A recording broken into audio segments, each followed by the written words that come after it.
Hello, everyone. This is Brave Astrology, and today let's talk about the new moon of December 19th, 2025, because this is a new moon that will clarify your vision and sharpen your perception. Now, before we embark on our interpretive journey of this event, I always like to clarify that I specialize in syncretic sidereal astrology, meaning that I look at where the stars and constellations actually are in this modern time. But I blend this with other methods as well. So, according to the Western charts, this new moon will be occurring at 28 to 29 degrees of the Western sign of Sagittarius in a tight quincunx to Uranus at 28 to 29 degrees of Western Taurus. But according to sidereal constellation astrology, this is only partially correct. It is still true that Uranus will be in the sidereal constellation of Taurus, but the new moon is actually aligned with the constellation of Scorpio, and not just in any part of the scorpion, but right on the poisonous stinger of the scorpion's tail, on a star called acumen.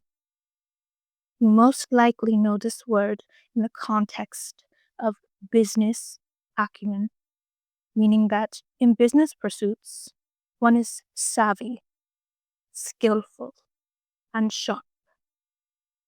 But one can have acumen in many aspects of life. The star acumen is a star of mental acuity, and it will cut through all of the nonsense like a knife. And when the scorpion identifies its target, it will lash out with no apologies and no remorse and no looking back. It sees its prey and it strikes out to attack. Now, assuming this is used for the powers of good, this can be a positive thing. Because to achieve a goal, you have to attack a challenge. And sometimes in life, there are bad habits and behavioral patterns that need to be attacked. But when the scorpion is debilitated, this can warp the scorpion's motivations. And sometimes this can manifest as lashing out just for the sake of lashing out. And lashing out at the wrong people or entities. And that's what this new moon is illuminating, I believe. Notice that the new moon is in a loose square to both Saturn and Neptune. So the sharp perception of acumen is getting blurred by the haze of Neptune, in combination with Saturn's oppressive authority. And the quincunx to Uranus in Critica is indicating some erratic, unstable behavior with a sudden, sharp impact.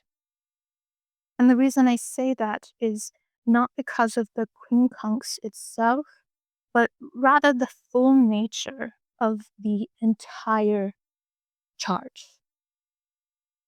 What I see here is someone who is either the one who is lashing out, or alternatively, is being subjected to the experience of another person or entities lashing out. And the purpose of this new moon is to heal that. Because this new moon may be offering the opportunity to get to the root cause of this. And with the involvement of Uranus, to make a sudden change to this Saturn and Neptune flavored toxic behavioral pattern. I especially believe this is so because of the nakshatras that are highlighted.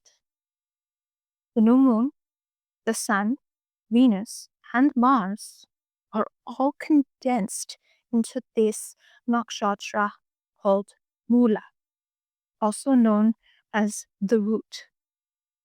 It symbolizes getting to the root of the matter through destructive means.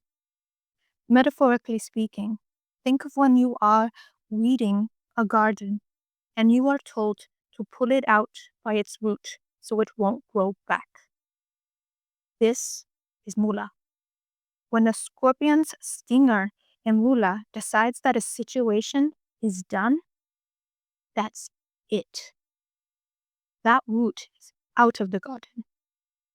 Now, again, this can be a good thing if one is cutting off that which is not healthy or enriching to one's life.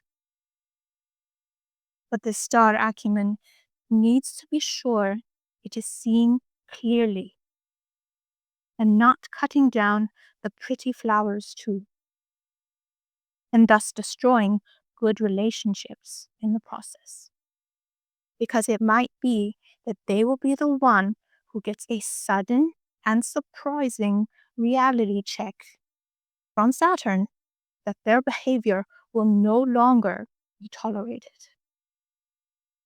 I especially see this playing out in the form of communications, since Mercury just recently aligned with the star Antares in the heart of the Scorpion.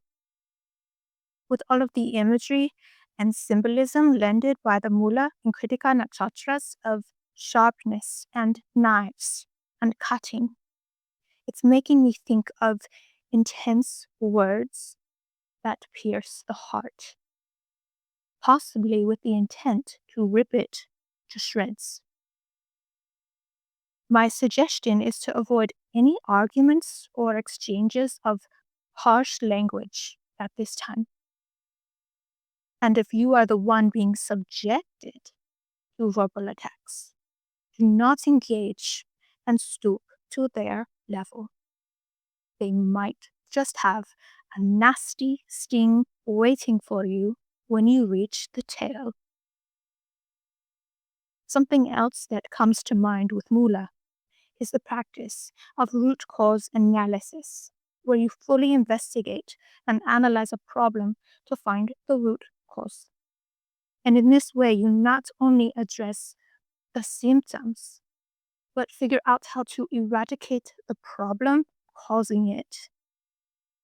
So it's possible you might have some sudden revelation and insight on a situation.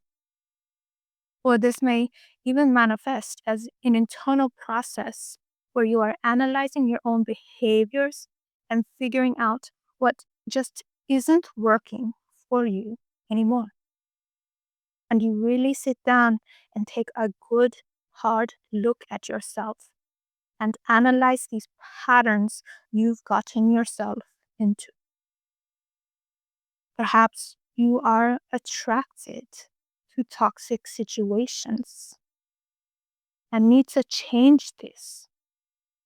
This right here is the best use of Mula, where you break the cycle and truly address the root of the problem.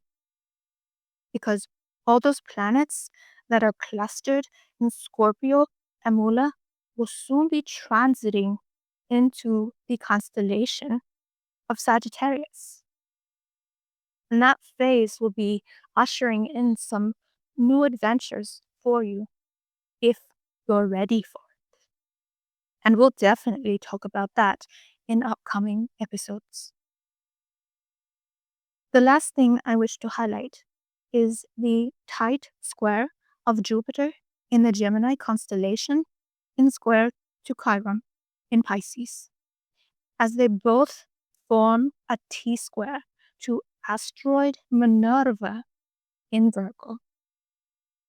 In mythology, Jupiter is the parent of Minerva.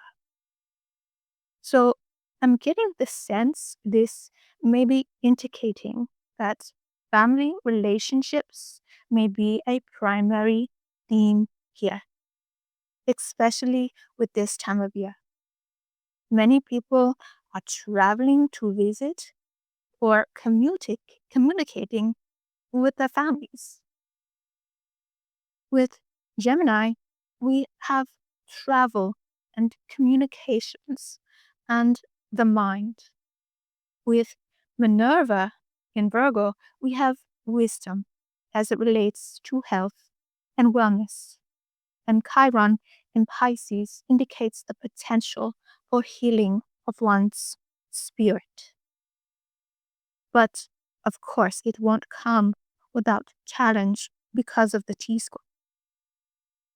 So perhaps these dynamics are what the Scorpion and Mula nakshatra are here to transform, particularly if they've had a long-standing history of being mentally unhealthy for the mind.